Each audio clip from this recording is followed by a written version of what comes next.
Assalamualaikum warahmatullahi wabarakatuh. Puji dan syukur mari kita panjatkan kepada Tuhan Yang Maha Esa, yang telah memberikan beribu nikmat kepada kita semua. Semoga kita semua selalu ada dalam lindungannya. Nah, teman-teman semuanya, perkenalkan, nama saya Dede Siti Mayasaroh. Saya selaku moderator kelompok 2. Untuk memenuhi tugas UTS Prinsip-Prinsip Manajemen yang ditugaskan oleh dosen pengampu Dr. Andra Mariati Tirta MBA, Institut Manajemen Wiyata Indonesia, kami dari kelompok 2 Manajemen F akan mempresentasikan materi mengenai Constraint on Manager. Nah, untuk mempersingkat waktu, mari kita simak kepada materi yang pertama, yaitu tentang tantangan bagi seorang manajer. Nah, kira-kira apa sih tantangan bagi seorang manajer? Disimak ya teman-teman. Tantangan yang dihadapi manajemen dan manajer selalu berkembang secara dinamis, sesuai dengan tantangan global yang ada dalam masyarakat kita saat ini. Tantangan seorang manajer tidaklah mudah. Secara umum, tantangan seorang manajer adalah harus bekerja keras. Dalam artian, seorang manajer haruslah bekerja lebih keras daripada karyawan. Karyawan lain yang ada pada suatu perusahaan ataupun suatu organisasi. Demi menjalankan tugasnya sebagai seorang manajer yang baik. Boleh jadi, manajer harus lebih banyak mengemban tugas yang bersifat klerikal atau administratif daripada manajerial. Nah, itulah tantangan yang harus dihadapi oleh seorang manajer. Materi selanjutnya yaitu The Omnipotent View. Pentingnya manajer bagi organisasi, perbedaan dalam kinerja organisasi diasumsikan karena keputusan dan tindakan manajernya. Manajer yang baik mengantisipasi perubahan, memanfaatkan peluang, memperbaiki kinerja yang buruk, dan memimpin organisasi mereka. Pandangan manajer ini konsisten dengan gambaran stereotip dari eksekutif bisnis yang bertanggung jawab yang mengatasi hambatan apapun dalam melihat bahwa organisasi mencapai tujuannya. Dan pandangan ini tidak terbatas pada organisasi bisnis. The Symbolic View. Pandangan ini diberi label simbolik karena didasarkan pada keyakinan bahwa manajer melambangkan kontrol dan pengaruh.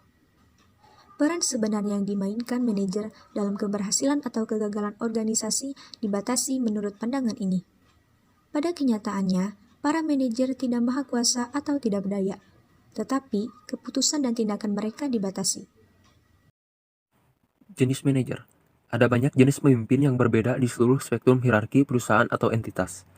Tingkat manajemen tersebar dari kanan di atas perusahaan hingga superficial tim kecil. 1. Manajer puncak. Bertanggung jawab atas strategi perusahaan. 2. Manajer fungsional. Bertanggung jawab atas efektivitas dan efisiensi area tertentu perusahaan, seperti pemasaran. Mereka juga bertanggung jawab atas personalia dan akun. 3.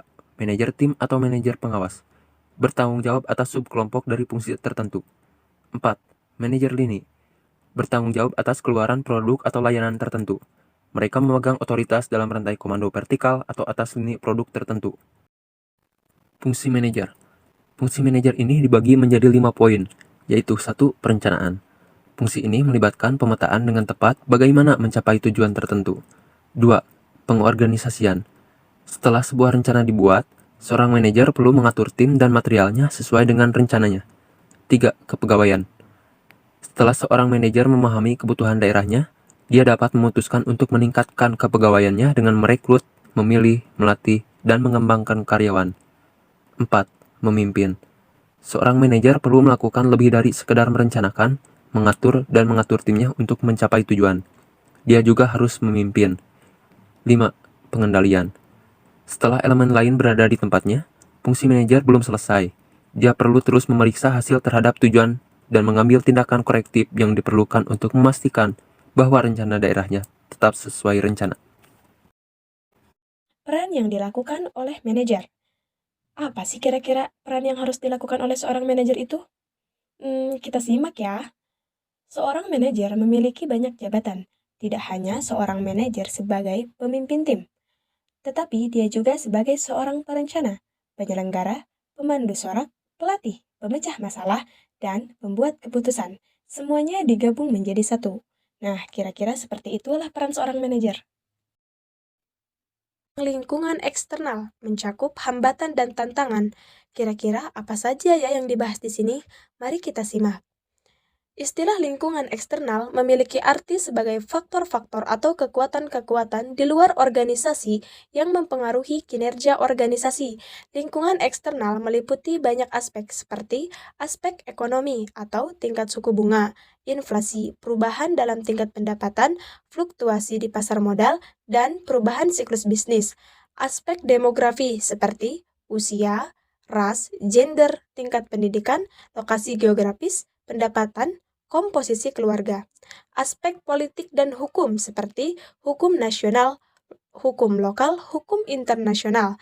Aspek sosiokultural seperti nilai, norma, kecenderungan perilaku, gaya hidup, kepercayaan, dan selera. Aspek teknologi seperti inovasi industri dan ilmiah. Aspek lingkungan global seperti kondisi ekonomi global atau politik global. Lingkungan industri. Michelle A. Porter mengemukakan konsep kompetitif strategi yang menganalisis persaingan bisnis berdasarkan 5 aspek utama yang disebut 5 kekuatan bersaing atau yang disebut 5 forecast. Teman-teman ada yang tahu apa itu 5 forecast? Nah, simak penjelasannya berikut ini. Porter's 5 forecast model adalah pendekatan secara luas digunakan untuk mengembangkan strategi dalam banyak industri.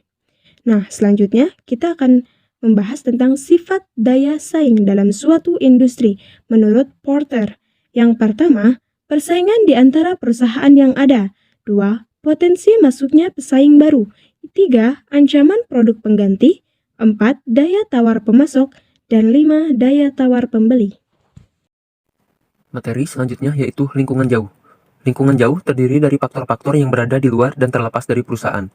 Beberapa faktor penting yang harus diperhatikan adalah arah, kebijakan, dan stabilitas politik. Agar bisnis dapat berkembang dengan baik, beberapa hal penting dalam faktor politik yang menjadi perhatian utama adalah 1. Undang-undang tentang lingkungan dan perburuhan. 2. Peraturan tentang perdagangan luar negeri. 3. Stabilitas pemerintah. 4. Peraturan tentang keamanan dan keselamatan kerja. 5. Sistem perpajakan. Faktor ekonomi. Kondisi ekonomi suatu daerah atau negara dapat mempengaruhi iklim bisnis suatu perusahaan. Beberapa hal penting yang harus diperhatikan dalam menganalisa faktor ekonomi adalah A. Siklus bisnis, B. Ketersediaan energi, C. Inflasi, D. Suku bunga, E. Investasi, F. Harga-harga produk dan jasa, dan yang terakhir yaitu G. Produktivitas. Materi selanjutnya yaitu tentang tantangan bagi manajer di masa depan. Di masa depan, perusahaan dan pemerintah akan semakin mendapat tekanan dari masyarakat. Untuk itu, seorang manajer harus lebih mendasarkan pada kriteria kemanfaatan atau utility kriteria yang bisa dirasakan oleh berbagai kelompok kepentingan dalam sebuah pengambilan keputusan. Kerjasama antara dunia bisnis dan pemerintah harus lebih diarahkan untuk kemakmuran bangsa, serta kemampuan negosiasi menjadi faktor yang paling penting bagi manajer. Kesimpulan.